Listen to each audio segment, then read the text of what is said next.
কাকা খাইছেন? হ্যাঁ খাইছি। পেট ভরছে? হ্যাঁ খাওয়া ভালো হয়েছে? হ্যাঁ ইনশাআল্লাহ। নতুন ঘরের কাজ চলছে, তৃতীয় ধাপের পরে এটা সর্বশেষ ধাপের চূড়ান্ত পর্যায়ে আছি। টিনের চাল আজকে মোটামুটি কমপ্লিট হয়ে যাবে। টিন লাগানো হচ্ছে। এগুলো হচ্ছে আমার পুরাতন খামার, এগুলোতে রানিং মুরগি প্রোডাকশনে আছে। ওই যে দুধের যেটা দেখা যাচ্ছে এটা এটা হচ্ছে আমার প্রথম খামার এবং দ্বিতীয় খামার, তৃতীয় খামারের কাজ চলছে। এবারে খামারটা আগের খামারের চাইতে একটু ভিন্ন। এবারে খামার মূলত এরকম দুই সাইডে এক চাল করে দুই চাল দেওয়া হয়েছে।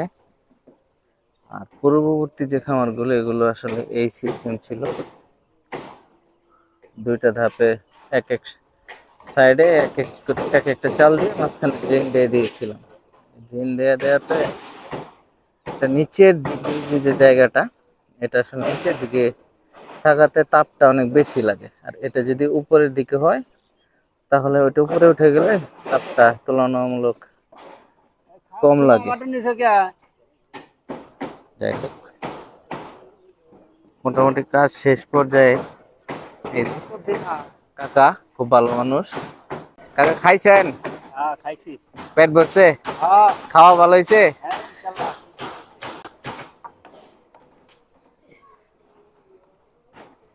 কাকা সহজ সরল মানুষ, সরল হাসি দিয়ে আমাদেরকে তার মনের ভাব প্রকাশ করে দিলেন। এখানে উঠতে প্রচুর কষ্ট হয়েছে, আসলে আমার জন্য কষ্টসাধ্য ছিল, তাদের জন্য হয়তো বা কষ্ট হয়নি, তো আমার জন্য অনেক কষ্টসাধ্য ছিল যে এতটুকু নিচ থেকে উপরে উঠেছি শুধুমাত্র আপনাদেরকে এটা দেখানোর জন্যে অল্প খরচে আসলে কিভাবে খামার স্থাপন করা যায়। আমরা টিনটা এনেছি জালালাবাদের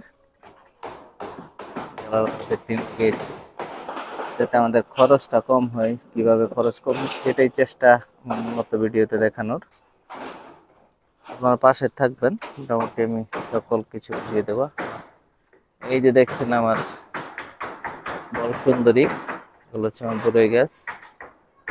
এটা মূলত বরই বাগান ছিল, তো বাগানের ফলনের শেষ পর্যায়ে ছিল, তো যে কারণে গাছগুলো আমাকে কেটে ফেলতে হয়েছে এবং এখানে মুরগির খামার তৈরি করেছে। এটাই মূলত আমার প্রধান পেশা, এটা আমার সাথে যায়।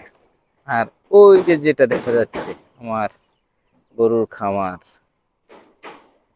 এটা হচ্ছে আমার গরুর খামার যেটা রানিং অবস্থায় আছে। এটাতে আপাতত সবজি চাষ করেছিলাম, মোটামুটি অনেক সবজি হয়েছে।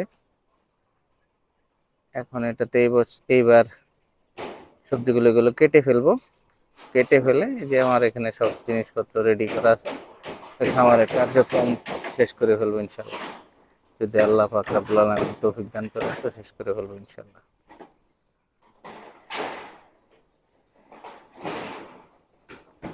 কলা বাগান, এই যে হচ্ছে কলা বাগান, নিজের কলা, এতে কোনো কার্বাইড নেই, একদম প্রাকৃতিক ভাবে গাছ পাকা ফল, এগুলো যারা নিজেদের ফলগুলো পাকিয়ে খাওয়ার মজা অন্যরকম। এখানে ফরমালিন থাকে না, কোনো কেমিক্যাল থাকে না, কিছু। এই জমিগুলো মূলত চাষ হবে, এগুলো আমাদের এই জমিগুলো এখন চাষ হবে, 2-3 দিনের মধ্যে এগুলো চাষ হবে। ওই সাইড আরো জায়গা আছে, যে এখানে আরেকটা ঘর আছে, এগুলো চাষ হলে এগুলোতে ধান চাষ করা হবে 6-7 দিনের মধ্যে। আর ওই যে সামনে যেটা দেখা যাচ্ছে, দেখা যাচ্ছে কিনা জানি না, দেখা যাওয়ার কথা, এখানে আমার ফিশারিটা আসলে দেখা যায় না, ইনশাল্লাহ একদিন দেখাবো। কাজ কমপ্লিট হোক, আমি আপনাদেরকে আসলে খরচটা ওভাবে জানাতে পারিনি, টোটাল হিসাবটা একটা ভিডিওতে কোথায় কতটুকু কি লেগেছে আমি সব বিষয়ে বিস্তারিত আপনাদেরকে জানাবো। আশা করছি পাশে থাকবেন, সাবস্ক্রাইব করে পাশে থাকবেন, ফলো করে পাশে থাকবেন এবং এমন ভিডিও পেতে যদি কোনো বিষয়ে রিকোয়েস্ট থাকে বলবেন, ভিডিও করে আপনাদেরকে জানানোর চেষ্টা করব। আসসালামু আলাইকুম, সবাই ভালো থাকবেন। ও সর্বশেষে এটা হচ্ছে আমার বাড়ি, এটা আমার বাড়ি, গ্রামের বাড়ি। আমার ছোট বোন দাঁড়িয়ে আছে, ডাক্তার, সে এমবিবিএস কমপ্লিট করে ফেলেছে,